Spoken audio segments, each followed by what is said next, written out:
Hello students, आज हम बात करने जा रहे हैं levelling and various terms used in levelling. Levelling क्या है और उसमें कौन कौन से टर्म्स यूज होते हैं। इसके अलावा यह जानना जरूरी है कि लेवलिंग किसे कहा जाता है सर्वेइंग में। ठीक है, सामान्यतः ये शब्द सुनने में लेवल शब्द से बड़ा हुआ है। लेवल लेवल हम किसको कहते हैं? किसी भी समतल जहां पर होता है उसको हम लेवल कहते हैं सामान्य भाषा में। लेकिन तकनीकी स्तर पर अगर हम इसको देखें तो लेवलिंग का टर्म सर्वेइंग में किस तरह से उपयोग में लाया जाता है, कौन कौन से टर्म्स इसमें यूज होंगे, इनके क्या एप्लीकेशंस हैं और किस तरह से ये लेवलिंग की जाती है सर्वेइंग के अंदर, इसके बारे में हम आज इस वीडियो लेक्चर में देखने वाले हैं। तो इस लेक्चर में हम कवर करेंगे level surface, level line, horizontal line, vertical line, datum surface, reduce level, benchmark और उसके टाइप और भी कोई दूसरे अलग अलग टर्म्स। इसके अलावा लेवलिंग क्या है, क्या उसका एप्लीकेशन है, किन इंस्ट्रूमेंट से की जाती है, इस पर भी हम आज बात करेंगे। तो चलिए शुरू करते हैं लेवलिंग। लेवलिंग जैसा कि आपको दिखाई दे रहा होगा आपके स्क्रीन पर कि it is a method of determining the difference of elevation. Difference of elevation क्या है? एलिवेशन एलिवेशन मतलब हाइट, कम ज्यादा होती है ना height, this is the elevation. Height को ही हम एलिवेशन कहते हैं। आप लोगों ने ड्राइंग पढ़ा है, ड्राइंग में आप एलिवेशन में क्या शो करते हैं? उसकी हाइट, किसी भी ऑब्जेक्ट की हाइट। तो डिफरेंस ऑफ एलिवेशन और लेवल्स, यहां से इस एक लेवल ये है, एक लेवल ये है, इन दोनों में कितना डिफरेंस है, दिस इज द हाइट। तो difference of level of different points on the earth surface, अलग अलग पॉइंट अर्थ सरफेस के। अब वह पॉइंट अर्थ पर हो सकता है, अर्थ के ऊपर हो सकता है और अर्थ के नीचे भी हो सकता है, यानी किसी सरफेस से ऊपर, उसी सरफेस पर या उस सरफेस के नीचे। Distance measurement is always done from a reference point of known parameters. स्वाभाविक सी बात है, आप कहीं से भी कोई भी डिस्टेंस मेजर करेंगे तो आपको एक रेफरेंस चाहिए ना, जहां जीरो लगेगा आपका। यहां से यहां तक की डिस्टेंस निकालना, तो ये अगर जीरो तो यहां से कितने हुआ सेंटीमीटर, कितने मीटर, कितने एमएम, वट एवर। यानी कि आपको एक रेफरेंस चाहिए है कि आपको अपना रेफरेंस यानी जीरो कहां सेट करना है। It's elevation height above MSL etcetera. इसमें हम एमएसएल, अभी मैं आगे आपको बताऊंगा क्या होता है MSL. MSL is a mean sea level. ठीक है ना, मीन सी लेवल क्या होता है? यहाँ आप इस चीज से समझिए कि एक डाटम जहां से हमको उसकी हाइट लेना है। मैं आपसे प्रश्न करता हूं कि आपकी हाइट क्या है, आप फट से बोल देते हो 5 फुट इतने इंच, 4 फुट इतने इंच, 6 फुट इतने इंच, वट एवर जो भी आपकी हाइट है। कहां से बता रहे हो आप? जमीन। तो आप बाय डिफॉल्ट जो जमीन जिस पर आप खड़े हुए हो, जिस अर्थ सरफेस पर आप खड़े हुए हो, आप वहां से उसको जीरो मान के अपनी हाइट बता देते हो। पर यदि आप एक स्टूल के ऊपर खड़े हैं, स्टूल की हाइट है 3 फीट, तो 3 फीट के ऊपर भी अगर आप खड़े होंगे तो क्या आपकी हाइट वही होगी? नहीं। फिर आपकी अर्थ से अगर मैं हाइट मेजर करूंगा तो उसमें वो 3 फुट ऐड हो जाएगा। या फिर आप अपना रेफरेंस चेंज करेंगे, जो आपने अर्थ को रेफरेंस माना हुआ है वो आपका कहाँ चला जाएगा? वो आपका रेफरेंस पॉइंट स्टूल का सरफेस हो जाएगा। तो आई होप ये बात आपको समझ में आई होगी। In surveying, we define this aspect of vertical distance measurement by the term leveling. तो वर्टिकल डिस्टेंस का मेजरमेंट होता है, यानी वर्टिकल डिस्टेंस क्या है? हाइट। मैंने आपसे क्या कहा था? सर्वे में हम 3 तरह के मेजरमेंट करते हैं, पहला लीनियर, दूसरा एंगुलर और तीसरा levelling.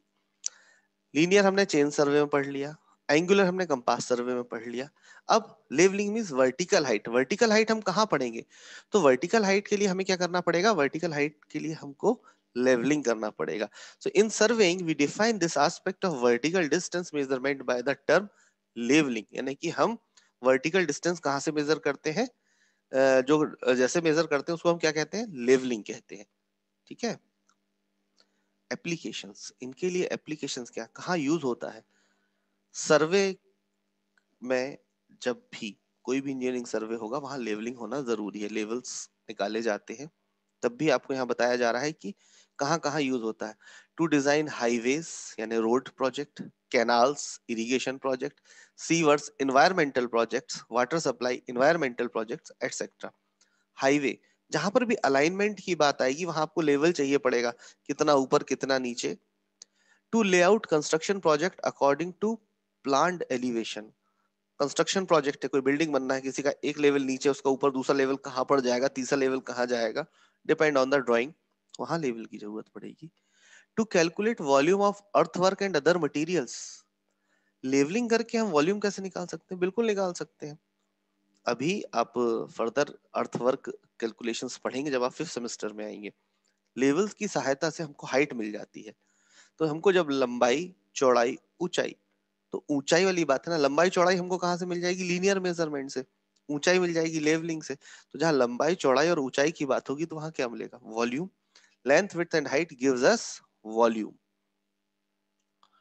To investigate drainage characteristics of an area, drainage characteristics कहाँ से मूव होगा, ड्रेनेज के लिए पानी हमको कहाँ ड्रेन करना है, तो उसके लिए किस तरह से पानी, कैसा थ्रू ग्रेविटी बहेगा, तो कैसे रहेगा, कहाँ का लेवल ऊंचा होगा, कहीं नीचे होगा, यहाँ से पानी यहाँ नहीं जाएगा पर यहाँ से पानी यहाँ जा सकता है, मतलब हाईएस्ट लेवल से लोएस्ट लेवल की तरफ पानी मूव करेगा। जहां पर हाइट ज्यादा होगी वहां से जहां हाइट कम होगी उसके नीचे की तरफ पानी जाएगा। तो ये सब हमें, ये इसके एप्लीकेशंस है। तो लेवलिंग तो हर प्रोजेक्ट, ये आपकी स्क्रीन पर जो दिखाई दे रहा है ये इंस्ट्रूमेंट कहलाता है डंपी लेवल।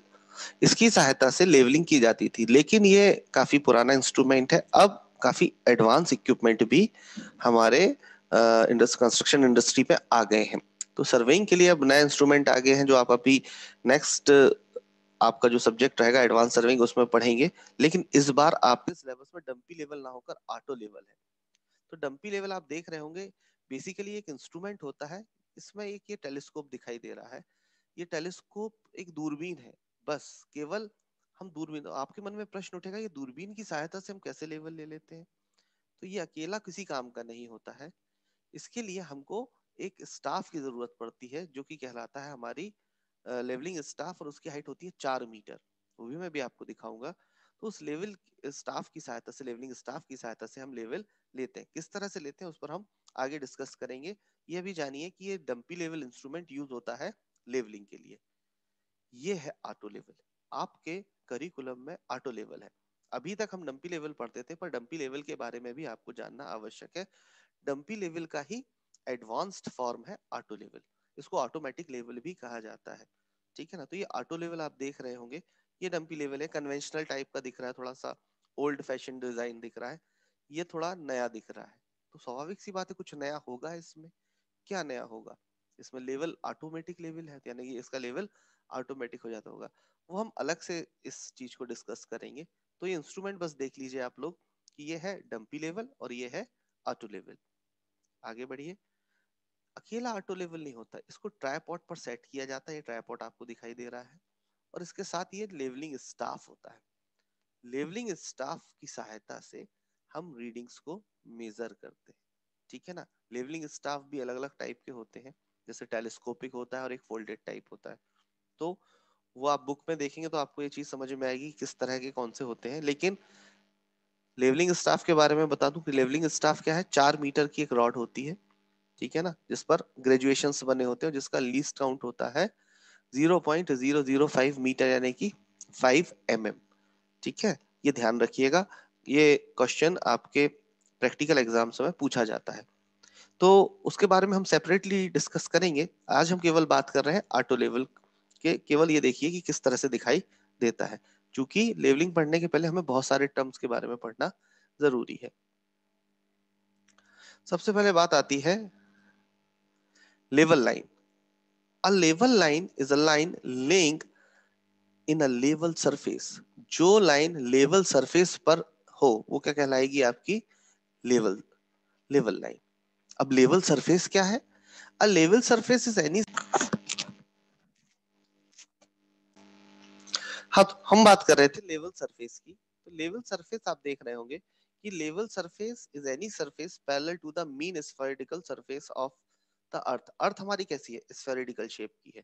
तो उसके पैरेलल जो सरफेस होगी, ठीक है ना, तो वो क्या कहलाएगी? आपकी लेवल सरफेस, जो कि अर्थ के पैरेलल है। तो हमने शुरुआत में बात की थी जियोडेटिक सर्विंग और प्लेन सर्विंग में। यदि हम अर्थ को प्लेन मान के चलेंगे तो उसके पैरेलल हो जाएगी। यदि हम उसको कर्वेचर फॉर्म में लेंगे तो कर्वेचर के ऊपर आ जाएगी। ठीक है ना? तो ये लेवल सरफेस है। Horizontal plane, a horizontal plane through a point is a plane tangential to the level surface at that point. It is perpendicular to the direction of gravity. Gravity का डायरेक्शन क्या है? ये downwards. इसके parallel क्या होगा? ये। तो ये कौन सा सरफेस हो जाएगा? Horizontal plane. और हॉरिजॉन्टल प्लेन पर जो लाइन जाएगी, सीधी सीधी बात है, हॉरिजॉन्टल प्लेन पर जो लाइन जाएगी वो हॉरिजॉन्टल लाइन, और जो सरफेस ग्रेविटी के परपेंडिकुलर होगा वो क्या कहलाएगा? Horizontal plane. तो horizontal plane perpendicular to the direction of gravity, or horizontal line is a line is laying in a horizontal plane. तो ये टर्म आपको समझ में आ रहे होंगे। लेवल लाइन क्या है, लेवल सरफेस क्या है, हॉरिजॉन्टल प्लेन क्या है, हॉरिजॉन्टल लाइन क्या है। आगे बढ़ते हैं। Vertical line. वर्टिकल लाइन स्वाभाविक सी बात है, it is a line normal to the level line at a point. It is commonly considered to be line defined by plumb line. Plumb line means यदि हम किसी प्लम्ब बॉब को सीधा छोड़ें तो वो जो डायरेक्शन है वर्टिकल रहेगा 90 डिग्री पर, तो वो 90 डिग्री पर जो लाइन बनेगी वो कहलाएगी वर्टिकल लाइन। वर्टिकल प्लेन क्या है? A vertical plane is a plane containing vertical line. वह प्लेन जिस पर वर्टिकल लाइन होगी वो क्या कहलाएगा? Vertical plane. तो बड़ी छोटी सी चीजें हैं, ड्राइंग में ये कॉन्सेप्ट आप समझ चुके हैं, पर यहाँ जानना इसलिए जरूरी है क्योंकि यहाँ वर्टिकलिटी का बड़ा महत्व है। हमको सारी हाइट्स वर्टिकल लेना है। मान लीजिए मुझे किसी चीज की हाइट लेना है, सपोज मेरे पास ये एक वो बेथ है, इसका मुझे हाइट लेनी है, ठीक है ना। यदि ये स्ट्रेट है तो सही हाइट मिलेगी, अगर मैं इसको तिरछा कर दूंगा तो क्या मुझे इसकी सही हाइट मिलेगी? नहीं, इसकी मुझे सही हाइट नहीं मिलेगी। तो it should be vertical. Datum, शुरुआत में वीडियो के मैंने बात की थी डाटम की। It is any surface to which elevations are referred. कोई भी हाइट लेने के लिए जो सरफेस हम रिफर करते हैं, आपकी हाइट अर्थ से, स्टूल की हाइट अर्थ से लेते हैं। अगर आप स्टूल पर खड़े हो तब आपकी हाइट हम कहां से लेंगे? स्टूल की सरफेस से। तो डाटम हम किससे नाम ले रहे हैं? जहां पर हमारा जीरो है, that is the datum. It is any surface to which elevations are referred to the mean sea level affords a convenient datum world over. It is any surface, कोई भी सरफेस हो सकती है जहां से आपने एलिवेशन लिया है, पर हम सामान्यतः मीन सी लेवल को लेते हैं पूरे वर्ल्ड में, जो कि लिया जाता है मीन सी लेवल कन्वीनियंट के लिए। क्यों? अर्थ कहीं ऊपर है कहीं नीचे है, इसलिए हम अर्थ को डेटम नहीं ले सकते हैं, क्योंकि अर्थ का शेप कैसा है? एंड्यूलेटेड है। हर जगह प्लेन अर्थ नहीं है, कहीं ऊपर है कहीं नीचे है, तो वो हमको एक सी हाइट नहीं देगी। पर मीन सी लेवल एमएसएल, ये हमेशा पूरे विश्व में एमएसएल से ही माना जाता है, क्योंकि सबसे लेवल सरफेस मालूम कौन सी होती है? अगर आप पूरा ग्लास भर दें पानी से तो वो जो वाटर सरफेस आएगी वो प्योरली लेवल सरफेस होगी। तो वो प्योरली लेवल सरफेस से ही हम डाटम मानते हैं, ठीक है ना। अब हम बात कर रहे हैं एमएसएल की। MSL, it is the average height of the sea. MSL mean sea level, mean sea level, sea का mean. So it is the average height of a sea for all stages of tides. Tides आते हैं, उसकी हर stage का हम mean निकालते हैं, वो उसकी हाइट देता है। At any particular place, it is derived by averaging the hourly tide over a long over period of 19 years. 19 साल का पूरे पीरियड में क्या कितनी बार ऊपर गया कितना नीचे गया, उसका मीन सरफेस निकालते हैं। वो हमारी एक इमेजिनरी लाइन होती है, वो कहलाता है हमारा मीन सी लेवल, यानी कि एमएसएल। पहले ये कराची में इसका एमएसएल था जब अनडिवाइडेड इंडिया था। बहुत समय तक कराची का मीन सी लेवल हमारे यहाँ जो जीटीएस डिपार्टमेंट है, great trigonometrical survey of India department, वो उसको फॉलो करता था। लेकिन अब उसके बाद एमएसएल हमारा मुंबई या बॉम्बे, जिसको पुराना नाम बॉम्बे था, वहां शिफ्ट हो गया है, ठीक है ना। व्हाट इज, समझ में आया एमएसएल क्या है? MSL is the mean sea level. Mean sea level means 19 साल में जितनी बार टाइड्स आए हैं उनकी एवरेज हाइट। क्यों ली गई है? क्योंकि वो वहां से हमेशा स्ट्रेट रहेगी। Elevation, the vertical distance of a point with respect to a given datum. किसी डाटम से उसकी जो हाइट होगी वो कहलाती है एलिवेशन। आइदर पॉजिटिव और negative. What do you mean by positive और निगेटिव? ये डाटम है और यदि ये ऑब्जेक्ट मेरा इसके ऊपर है तो ये पॉजिटिव हो जाएगा, और यही ऑब्जेक्ट अगर इस डाटम से नीचे है तो ये नेगेटिव हो जाएगा। यदि डाटम से ऊपर है तो वो पॉजिटिव, और डाटम से नीचे है तो वो निगेटिव। तो ये आपने कुछ टर्म देखे। अब हम बात करने जा रहे हैं बेंचमार्क। बेंचमार्क क्या होता है? बेंचमार्क मतलब ऐसा पॉइंट जिसका हमको एलिवेशन पता हो। अपन कहते हैं ना एक बेंचमार्क सेट हो गया है, मतलब या तो इससे ऊपर जाएगा या कोई नीचे जाएगा। जैसे आपके लिए बेंचमार्क पास होने के लिए कितना है? 35%। कि आपको 100 में से 35% आएंगे तो आप पास हो गए, फॉर एन एग्जाम्पल। तो बेंचमार्क क्या है? 35 से नीचे फेल, 35 से ऊपर पास। तो बेंचमार्क इज 35 फॉर पासिंग। तो कहीं भी जाने के लिए, किसी भी चीज के लिए एक रेफरेंस पॉइंट होना चाहिए जिसका हमें पता हो कि इसकी हाइट क्या है। So it is a fixed reference point of known elevation, यानी ऐसा पॉइंट जिसका एलिवेशन यानी जिसका रिड्यूस लेवल हमको पता होगा, वो कहलाता है हमारा एलिवेशन। कितने तरह के होते हैं? ये 4 तरह के होते हैं। पहला, जीटीएस बेंचमार्क, ग्रेट ट्रिग्नोमेट्रिक सर्वे बेंचमार्क, ठीक है ना। जीटीएस बेंचमार्क कहलाता है, ये जो हमारे यहाँ सर्वे डिपार्टमेंट है भारत का, वो इसको स्टैब्लिश करता है all over the country. These are established by the survey of India at an interval of about of 100 kilometer all over the country with respect to the mean sea level at Bombay port as datum। मैंने अभी आपको बताया ना, Bombay port को उन्होंने क्या लिया है? डाटम। पहले ये कहाँ हुआ करता था? कराची। कराची को हम लेते थे, ठीक है। कराची कहाँ है? पाकिस्तान में है। पहले वो उसको बुक्स में आप देखेंगे तो कराची ही लिखा हुआ है, पर आजकल बॉम्बे को लेने लगे हैं, ठीक है। तो ग्रेट ट्रिग्नोमेट्रिकल सर्वे में क्या है? पूरी कंट्री में, ऑल ओवर कंट्री में 100 किलोमीटर की दूरी पर, मतलब हर एक स्टेट में मेन मेन प्लेसेस पर, जहाँ स्टेट की मेन प्लेसेस है, मतलब बहुत दूर दूर पूरी कंट्री को कवर करके वो स्टैब्लिश करते हैं। वो बेंचमार्क कहलाते हैं आपके जीटीएस बेंचमार्क। इसके बारे में मैंने आपको नोट्स दिए हुए हैं, आप नोट्स को देख सकते हैं। अब बात आती है परमानेंट बेंचमार्क की। परमानेंट बेंचमार्क स्टैब्लिश किए जाते हैं स्टेट वाइज और स्टेट के डिपार्टमेंट के द्वारा। कौन से department? Works department. These are established by between the GTS benchmark by the government agencies like PWD or PWD, CPWD, railways, irrigation, या जिसको हम वाटर रिसोर्स डिपार्टमेंट कहते हैं, ये स्टेब्लिश करते हैं परमानेंट बेंचमार्क। किनके बीच में? जीटीएस, दो जीटीएस बेंचमार्क के बीच बीच में ये परमानेंट बेंचमार्क सेटअप करते हैं with the reference of GTS benchmark. Defined and permanent point such as kilometre, stone, railway platform etcetera. Railway platform पर देखा होगा। अच्छा, आपको पता है एमएसएल क्या होता है? आप रेलवे स्टेशन पर जाते हैं, उस स्टेशन का नाम लिखा रहता है और उस पे वो लिखा रहता है समुद्र तल से ऊंचाई या समुद्र तल से दूरी। तो वही है एमएसएल से कितनी ऊंचाई पर है, ठीक है ना। जितना आप समुद्र तल से ऊंचा जाएंगे तो हिल स्टेशन कहलाएंगे, जितना नीचे जाएंगे तो वहां पर गर्मी ज्यादा होती है, ऊपर जाएंगे तो वहां पर ठंड ज्यादा होती है, ठीक है ना। इसलिए उनको हिल स्टेशंस कहते हैं अपन। सो हिल स्टेशंस किन्हें कहेंगे? है तो वो जगह ही जिसकी समुद्र तल से ऊंचाई बहुत अधिक हो, ठीक है। सो ये परमानेंट बेंचमार्क कौन बनाता है? State departments, state works departments. Arbitrary benchmarks, जैसे हमको सर्वे करना है तो हम एज्यूम कर लेते हैं, आर्बिट्री मींस माना हुआ। It is arbitrarily assumed for small levelling operations. छोटे छोटे सर्वे करना है हमें। मान लीजिए अपन कॉलेज में ही सर्वे कर रहे हैं, अपना छोटा सा अपनी फील्ड में सर्वे कर रहे हैं, उसके लिए हम परमानेंट और टेम्प जीटीएस बेंचमार्क के लिए नहीं परेशान होंगे। हम कहीं को भी मान लेंगे कि हाँ यहाँ का डाटम 100 है, किसी भी पॉइंट का कोई भी फिक्स पॉइंट, तो कहलाता है आर्बिटरी। उसके रेफरेंस पे हम सारी हाइट्स ले लेंगे तो हमारा कैलकुलेशन आसान हो जाएगा। It is arbitrarily assumed for small levelling operations. Their elevations do not refer to any fixed datum। कोई फिक्स्ड डाटम नहीं होता कि यहीं से होगा, कहीं से भी हो सकता है जहां आप एज्यूम करें। Temporary benchmark.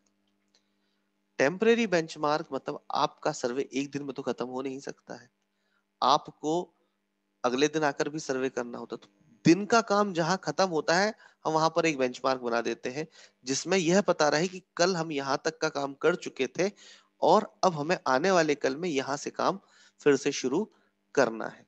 तो नया काम शुरू करने के लिए, पुराने काम से उसको काम को जोड़ने के लिए हम एक बेंचमार्क बनाते हैं, वो कहलाता है temporary benchmark. Temporary benchmark, these are the reference point on which a day's work is closed and from where leveling is continued the next day। यानी कि जिसका आज के दिन काम खत्म होगा और वहां से हमको नया काम शुरू करना होगा, तो ये कहलाता है आपका टेम्परेरी बेंचमार्क। तो आज आपने देखा, हमने बात की आज डिफरेंट टर्मिनोलॉजीज की, ठीक है, डेफिनेशंस की और बेंचमार्क्स की, लेवल लाइन की, सरफेस लाइन, हॉरिजॉन्टल प्लेन, ये सारी चीजें आपको याद रखना है, अपनी कॉपी में नोट करना है। और आई होप ये वीडियो लेक्चर आपको अच्छा लगा होगा और आपको बेंचमार्क और डिफरेंट टर्म समझ में आए होंगे। आज के वीडियो लेक्चर में इतना ही। इसके आगे की बात हम अगले वीडियो लेक्चर में करेंगे। Thank you.